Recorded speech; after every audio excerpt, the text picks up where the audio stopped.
நண்பர்கள் அனைவருக்கும் வணக்கம். இந்த பதிவில் மூலிகை மருத்துவ குறிப்பு தெரிந்து கொள்வோம்.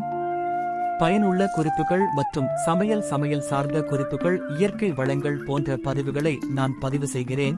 உங்களுக்கும் இந்த பதிவுகள் பிடித்திருந்தால் இந்த பதிவிற்கு லைக் போட்டுவிட்டு உங்களுடைய நண்பர்களுக்கும் ஷேர் அனுப்பிவிடவும், உங்களுடைய கருத்துக்களையும் தெரிவிக்கவும். இந்த மூலிகையின் பெயர் கானா வாழை. மழை நேரங்களில் மிகவும் அதிகமாக வளரக்கூடிய இந்த மூலிகை செடி வெப்பமண்டல பகுதியில் அதிகம் காணப்படும். இந்த மூலிகை செடியில் அதிக பயன்கள் உள்ளன. இந்த செடியை நாம் பார்த்தவுடன் களை செடியாக நீக்கிவிடுகிறோம். இதன் இளம் இலைகளை பறித்து ஒரு பாத்திரத்தில் தேவையான அளவு தண்ணீர் மற்றும் இந்த கானா வாழை இலை, உப்பு, மஞ்சள் தூள் சேர்த்து 10 நிமிடங்கள் கொதிக்க விடவும். இந்த தண்ணீரினை மிதமான சூட்டில் வாய் முழுக்க நிரப்பி கொப்பளித்து துப்பிவிடுங்கள். இதனால் தொண்டையில் ஏற்படும் புண்கள் மற்றும் நாக்கில் ஏற்படும் புண்கள் சரியாகிவிடும்.